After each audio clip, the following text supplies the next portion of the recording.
Assalamualaikum warahmatullahi wabarakatuh. Perkenalkan, nama saya Umi Soleka dari Pendidikan Biologi 3 2019. Di sini saya akan menjelaskan materi Bryophyta, terkhusus materi hepatitis C atau lumut hati. Video ini saya buat sebagai tugas UAS mata kuliah Taksonomi Tumbuhan Tak Berpembuluh. Materi yang akan dibahas yang pertama yaitu klasifikasi dari hepatitis C atau lumut hati. Yang kedua, ciri umum dari hepatitis C. Yang ketiga, reproduksi hepatitis C atau lumut hati. Dan yang keempat, peranan hepatitis C dalam kehidupan manusia. Sebelumnya saya akan menjelaskan tentang pengertian hepatitis C.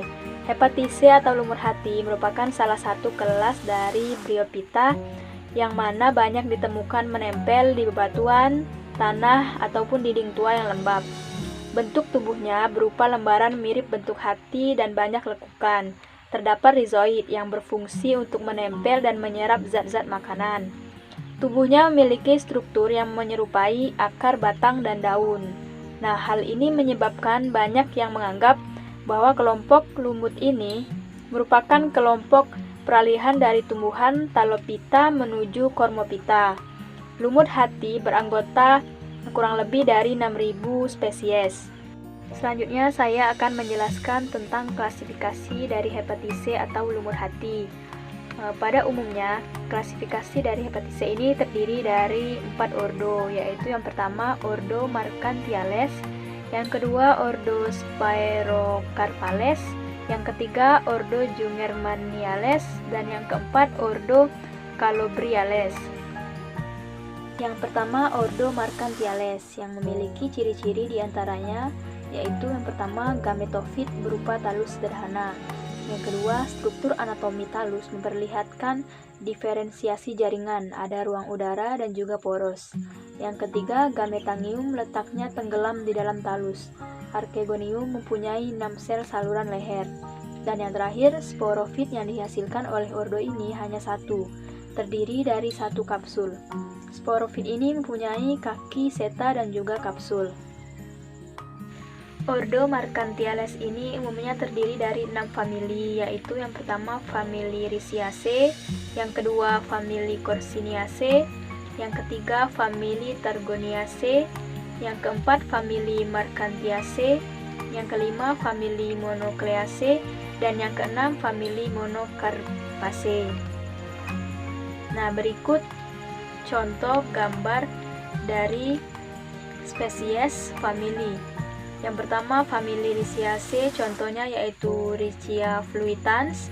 Famili Mercantiaceae, contohnya Mercantia polymorpha. Famili Corsiniaceae, contohnya Corsinia coriandrina. Famili Targoniaceae, contohnya Targionia hippophylla.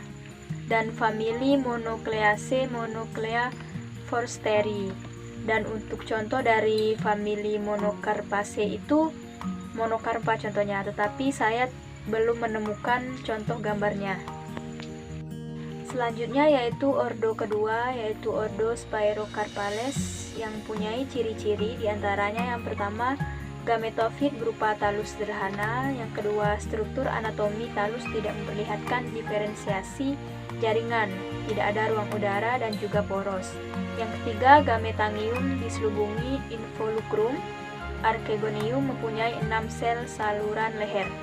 Dan yang terakhir, sporofit terdiri dari kaki, seta, dan kapsul. Contohnya itu pada Sphaerocarpa.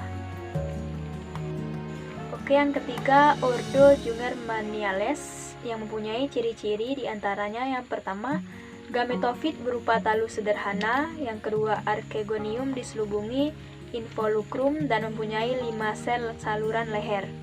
Dan yang terakhir, sporofit terdiri dari kapsul saja atau terdiri dari kaki, seta, dan juga kapsul. Ordo yang terakhir yaitu ordo Calobriales yang mempunyai ciri-ciri diantaranya gametofit berupa talus sederhana, Archegonium diselubungi involucrum dan mempunyai 5 sel saluran leher, dan sporofit terdiri dari kapsul saja atau terdiri dari kaki, seta, dan juga kapsul. Berdasarkan bentuk talusnya, lumut hati ini dibagi menjadi 2 kelompok, yaitu lumut hati berdaun dan juga lumut hati bertalus. Yang pertama, lumut hati berdaun. Ini merupakan kelompok tumbuhan terbesar di antara lumut hati, kadang-kadang disebut juga lumut sisik. Umumnya tumbuh subur pada balok-balok kayu, tanah lembab, atau tumbuh sebagai epifit pada batang atau cabang pohon. Contoh dari kelompok ini adalah Porela. Berikut gambar dari Porela platypilla. Yang kedua, lumut hati bertalus. Ini merupakan kelompok tumbuhan yang menarik karena bentuknya bercabang-cabang. Setiap kali talus membagi diri, pembagiannya menggarpu menjadi dua cabang yang sama atau lebih. Pertumbuhannya terjadi melalui aktivitas dari satu atau lebih sel ujung yang ada pada lekukan-lekukan talus. Talus bercabang ini bentuknya serupa dengan hati mamalia. Oleh karena itu dinamakan lumut hati atau hepatisi. Contoh dalam kelompok ini antara lain Riciocarpus natans dan juga berbagai spesies Riccia. Nah, berikut contoh gambar dari spesies Riciocarpus natans dan juga Riccia fluitans. Selanjutnya saya akan menjelaskan ciri umum dari hepatisi atau lumut hati. Yang pertama, tubuhnya berupa talus, berakar rizoid. Lumut ini mempunyai bentuk tubuh seperti sebuah hati dan memiliki lobus, persis sebuah lobus hati. Yang kedua, berkembang biak secara generatif atau orogami dan secara vegetatif, yaitu fragmentasi, tunas, dan kuncup eram. Yang ketiga, gametofitnya membentuk antheridium dan archegonium yang berbentuk seperti payung. Yang keempat, tidak memiliki jaringan meristematik sehingga sporofit pertumbuhannya terbatas. Dan yang kelima, hepatisi atau lumut hati ini dapat ditemukan di tempat-tempat yang lembab. Selanjutnya saya akan menjelaskan reproduksi dari hepatisi atau lumut hati. Pada umumnya, hepatisi atau lumut hati ini bereproduksi dengan dua cara. Yang pertama, reproduksi aseksual yang terdiri dari 6, yaitu yang pertama fragmentasi, yang kedua pembentukan kuncup eram atau gema, yang ketiga pembentukan tunas cabang, yang keempat pembentukan umbi atau tuber, yang kelima penebalan ujung talus, dan yang keenam daya regenerasi. Yang pertama, fragmentasi. Talus lumut hati bercabang-cabang. Bila bagian pangkal dari talus mati, maka cabang-cabangnya menjadi bebas dan terbentuk individu baru. Yang kedua, pembentukan kuncup eram atau gema. Pada sisi atas lumut hati terdapat badan-badan yang namanya kuncup eram atau gema. Gema yang lepas dari tumbuhan induk akan tumbuh menjadi individu baru. Biasanya gema ini tumbuh di dalam suatu bantalan yang dinamakan keranjang eram atau gemakup. Bentuk gemakup ini berbeda-beda untuk marga atau jenis yang berlainan. Pada Marcanthina berbentuk mangkok, pada Lumularia berbentuk bulan sabit, dan pada Blasia berbentuk seperti botol. Berikut contoh dari spesies yang bereproduksi dengan cara pembentukan kuncup eram atau gema. Ada Marchanthia polymorpha, ada Blasia pusilla, dan Lumularia aurucciata. Selanjutnya, pembentukan tunas cabang. Jenis lumut hati tertentu dapat membentuk tunas-tunas cabang. Tunas-tunas ini dapat terpisah dari tumbuhan induk oleh jaringan yang mati. Cara ini didapati pada spesies Riccia fluitans, Stargiona, dan juga Reboulia. Selanjutnya yaitu pembentukan umbi atau tuber. Jenis-jenis lumut hati yang terdapat di daerah yang mengalami pergantian musim untuk menghadapi kekeringan, lalu tumbuh semacam umbi yang terdiri atas cabang-cabang pendek dengan ujung yang membengkok. Tuber ini biasanya terbenam di dalam tanah. Bila tumbuhan lumutnya mati, maka tuber ini dapat tetap hidup dalam keadaan istirahat untuk kemudian tumbuh pada musim berikutnya. Cara reproduksi ini didapati pada Petalopilum dan juga Sewarddiella. Nah, berikut contoh dari spesies yang bereproduksi dengan cara pembentukan tunas cabang.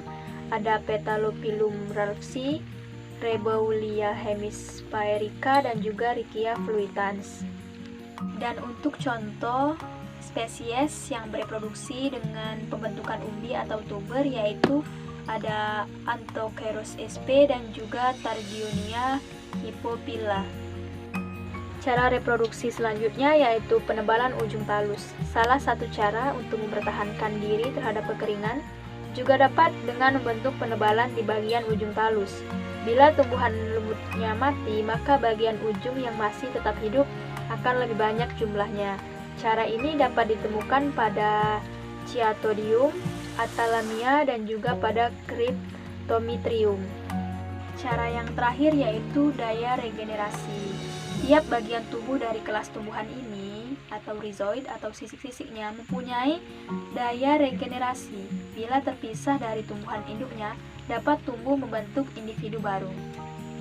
Selain reproduksi aseksual, hepatitis C atau lumut hati dapat bereproduksi dengan cara seksual, yaitu apabila terjadi persatuan antara gamet jantan dan juga gamet betina, maka dapat terbentuk sporofit yang akan membentuk banyak spora.